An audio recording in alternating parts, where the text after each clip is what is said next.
Guys, আসসালামু আলাইকুম। Welcome to my channel দিন রাত্রি ব্লগে আপনাদেরকে স্বাগতম।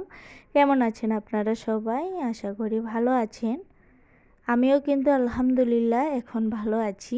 পাখিগুলোকে একটু ধনেপাতা কেটে দিয়ে দিলাম। আর এই যে দেখছেন ঘোরাঘুরি করছে ছোট ছোট ছানা, এগুলো আমার এখন ইদানিং আরও 3জন ছানা ফুটেছে। তো মাশাআল্লাহ বলবেন সবাই। তো একটু ডিফারেন্ট হয় প্রত্যেক বারই, কিন্তু সেম দুটো বাচ্চা হয় আর একটা ডিফারেন্ট। এর আগের বার দেখিয়েছিলাম হলুদ কালার হয়েছিল, এইবার আবার দুটা নীল আর একটা সাদা হয়েছে। ওই যে কোণায় বসে আছে সেটা হলো সাদা। তো আল্লাহর রহমতে কিন্তু আমার ক্রসভাবে কিন্তু বাচ্চাগুলো হচ্ছে, বিভিন্ন কালারের হচ্ছে, সেই জন্য কিন্তু আমার অনেক বেশি খুশি লাগছে। আসলে আল্লাহর কাছে শুকরিয়া আদায় করি, আল্লাহ আমাকে ধৈর্যের ফল দিচ্ছেন। তো সব আপুরাই দেখলাম মোটামুটি অনেক সুন্দর করে কিন্তু প্রস্তুতি নিচ্ছে, তাই আমি ওখানে একটু প্রস্তুতি শুরু করে দিলাম। ক্যাবিনেটটা পরিষ্কার করব বলেছিলাম, ক্যাবিনেট পরিষ্কার করব বলে জিনিস নামিয়েছি। তো ক্যাবিনেটটা পরিষ্কার করে ফেললে কিন্তু আমার মোটামুটি রোজার প্রস্তুতি হয়েই গেল, রোজার কাজ সম্পূর্ণ হয়ে যাবে। এটাই শুধু বাকি ছিল। আর মোটামুটি অনেক কিছু গুছিয়ে নিয়েছি, অনেক আপুদের কাছ থেকে দেখে দেখে গুছাচ্ছি।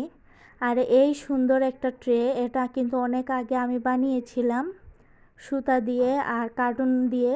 তো এইটা কিন্তু আমি বানিয়েছিলাম, আমার এই কেটলির এগুলো রেখেছিলাম। আর এই কার্ডটা কিন্তু আমি গিফট পেয়েছিলাম আমার বোনজি যখন লন্ডন গিয়েছিলেন, তো তখন সে আমাকে এটা দিয়ে গিয়েছিল। Miss you sister, miss you খালামুনি, এইভাবে লিখেছিল, আই লাভ ইউ বলে কার্ডটা দিয়ে গিয়েছিল। তো এটা আমার কাছে স্মৃতি হয়ে রইল। তো এখন সবগুলো বাসন নামিয়ে থারিয়াগুলো মুছে মুছে তারপরে আবার এই জিনিসগুলোকে মুছে মুছে রেখে দিব গুছিয়ে। তো আমার মেয়েটা একটু জোরে চিল্লাচিল্লি করছে, তো ওর সাউন্ডটা চলে এসেছে। তো থারিয়াগুলো মুছে তারপরে আমার এই বাসনগুলো মুছবো। এখন আর ধুবো না, কারণ সেই রকম কোনো ময়লা হয়নি। আর এগুলো আমার ব্যবহারই করা হয় না, এগুলো আমার বিয়ের সময় আমার বাবার বাড়ি থেকে বাসন শোকেস সহ দিয়েছিল। তো আসলে আমার শাশুড়ি মার এত এত বাসন, ওনার এগুলোই কিন্তু খোলা হয়, এগুলো ইউজ করা হয়। ওনার এগুলা রেখে আর আমার এখানে আসা হয় না, মানে উনি ওনারগুলোই বেশি বের করেন। তো প্রয়োজন হলে এক দুটা বের করে, আর না হলে এগুলো আনামতি কিন্তু শোকেসও পড়ে থাকে। তো সেই জন্য এখন তেমন বেশি ময়লা নেই, তাই শুধু ধুল একটু পড়েছে, এগুলো মুছে সুন্দর করে আবার সবগুলো জিনিস রেখে দিব। তো আপনাদের কাছে প্রথমে আমি একটা লাইক চেয়ে নিচ্ছি, যে যেখান থেকে দেখছেন আপুরা, আপনাদের কাছে একটা লাইক চাচ্ছি। ভিউজ মোটামুটি হলেও কিন্তু এরকম লাইক ওঠে না। তো আপনাদের কাছে অনুরোধ থাকবে, অনেক আপুরাই কিন্তু দেখেন আমার ভিডিও, কিন্তু একটা লাইক দেন না। আমার কমেন্ট করতে হবে না, শুধু লাইক দিয়ে আপনার ভিডিওটা দেখবেন। আর যদি সময় থাকে তাহলে কমেন্ট করবেন, আর না করলেও সমস্যা নেই। লাইকটা কিন্তু আমার বেশি জরুরি, সেই জন্য আপনাদের কাছে অনুরোধ করব, যদি কমেন্ট করতে নাও পারেন প্লিজ লাইক দিয়ে ভিউজটা করেন এবং ফুল ওয়াচ করে দিয়েন। আমি কিন্তু এখন পর্যন্ত যাদের দেখি তাদের লাইক দিয়ে ফুল ওয়াচ করে আবার চেষ্টা করে কমেন্টও করিয়ে রেখে আসি। তো ইদানিং আসলে কাজের ব্যস্ততার কারণে বেশি ভিডিও দেখা হচ্ছে না, সেই সুবাদে কিন্তু অনেক আপুরাই ব্যস্ত, সেই জন্য আমার ভিডিও অনেক আপুরা দেখছেন না, বুঝতে পারছি। আসলে এটা ব্যস্ততার কারণে, নিজের যখন এইটা সমস্যাটা হচ্ছে অন্যেরও তো হবে, সেটা বুঝেই কিন্তু মনকে সান্ত্বনা দিচ্ছি। ইদানিং কিন্তু আমার চ্যানেলের খুব ক্ষতি হচ্ছে, কারণ ওয়াচ টাইম একদম কম, তার সাথে ভিউজটাও কিন্তু কম আসছে। তো আসলে ওই যে ব্যস্ততার কারণে, রোজার আগে প্রস্তুতি নিচ্ছেন সব আপুরা, সেই জন্য মোবাইলে সময় দিতে পারছেন না, সেই কারণেই কিন্তু আমার ভিডিওগুলো কেউ দেখছেন না। তো অনুরোধ থাকবে, যদি সময় থাকে একটু দেখে নিয়েন প্লিজ। আমি হলাম আপনাদের মাঝে সবচেয়ে ছোট্ট একজন সাবস্ক্রাইবার এবং ছোট্ট একজন ইউটিউবার। তো আমাকে যদি আপনারা সাহায্য করেন তাহলে কিন্তু আমার অনেক বেশি উপকার হবে। আর আপনাদের জন্য আমার প্রাণ ঢালা মন ঢালা কিন্তু অনেক বেশি বেশি দোয়া রইল।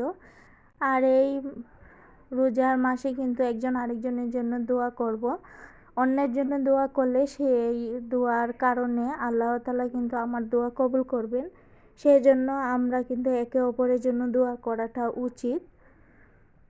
তো সুন্দর করে আমার এই ট্রেটাতে এখন দিয়ে দিচ্ছি আমার এই টিপটটা। আর এই ট্রেটা আমি বানিয়েছি মূলত এই টিপটগুলো রাখার জন্য গুছিয়ে। তো আমার এই ট্রেটা কীরকম লাগলো আপনাদের কাছে, আপনারা প্লিজ একটু কমেন্ট করে জানাবেন। আর সবচেয়ে বেশি পছন্দের সমস্ত ক্যাবিনেটের ভিতর সবচেয়ে বেশি পছন্দের এই কফি জারটা। তো এই কফি সেটটা আমার কাছে কিন্তু অনেক প্রিয়। কি সুন্দর দেখুন, ছোট্ট ছোট্ট কাপগুলো, সাথে ছোট ছোট প্লেটও আছে। আর কি সুন্দর কেটলিটা দেখুন, অনেক বেশি ভালো লাগছে কিন্তু আমার এই সেটটা। আর এটাকে আমি খুব যত্ন করে রাখি। তার সাথে আবার স্ট্যান্ডও আছে, স্ট্যান্ডের মাঝে মানে একদম সেট করে ঝুলিয়ে রাখা যায়। মানে সম্পূর্ণ সেটটাই কিন্তু আমার অনেক বেশি প্রিয়। তো এটাকেও আমি মুছে সুন্দর করে পরিষ্কার করে এখন শোকেসে গুছিয়ে উঠিয়ে নিব। আর অনেক আপুরাই দেখছি অনেক সুন্দর সুন্দরভাবে নাস্তাগুলো ফ্রোজেন করে রাখছেন। তো আমার আসলে নাস্তা সেরকম করা হয় না, কারণ আমাদের ঘরে নাস্তা আইটেম খাওয়া হয় না। আমাদের রোজার মেনুতে থাকে খিচুড়ি, পোলাও বা আকনি এই টাইপের গুলো থাকে, আর সাথে একটু মাংসের তরকারি বা ডিমের তরকারি এরকম থাকে, আর তার সাথে ভাজা পোড়া থাকে। সেই জন্য কিন্তু আমার ভিডিওতে সেরকম কোনো ফ্রোজেন আইটেম দেখছেন না বা দেখতে পারবেন না। তো ইনশাল্লাহ রোজার প্রত্যেকটি ইফতার আপনাদের সাথে শেয়ার করব। আমরা সিলেটেরা কিভাবে রোজার ইফতারটা খাই সেটা তুলে ধরবো আপনাদের কাছে। তো এখন কিন্তু পুরোটা ক্যাবিনেটই আমার পরিষ্কার করে সুন্দর করে গুছিয়ে রাখা হয়েছে। আর এই ছোট্ট ছোট্ট সেন্টের বোতলগুলো দিয়ে সুন্দর করে পাগুলো রেখে দিলাম গুছিয়ে। তো কীরকম লাগলো আমার এই ক্যাবিনেটটা আপনারা জানাবেন। আর যদি কোনো আইডিয়া থেকে থাকে তাহলে অবশ্যই কিন্তু শেয়ার করতে পারেন বা কমেন্ট করে বলতে পারেন এটা এভাবে করো ওভাবে করো, তাহলেও কিন্তু আমার ভালো লাগবে। তো এটা হলো উপরের থাক, আর নিচের তাকে আমি আমার এই বিয়ের লেহেঙ্গার বক্স আর একটা আমার মেয়ের তোষক আর ওর ট্রলির মতো এই যে হ্যাঙ্গিং যে ইয়েটা ছিল চেয়ারটা সেটা, আর এখানে টুকিটাকি আমার বক্স বয়াম টিফিন যেগুলো আর কি এসেছিল বিয়ের সাথে, তো সবগুলা এই সাইডে রেখে দেওয়া।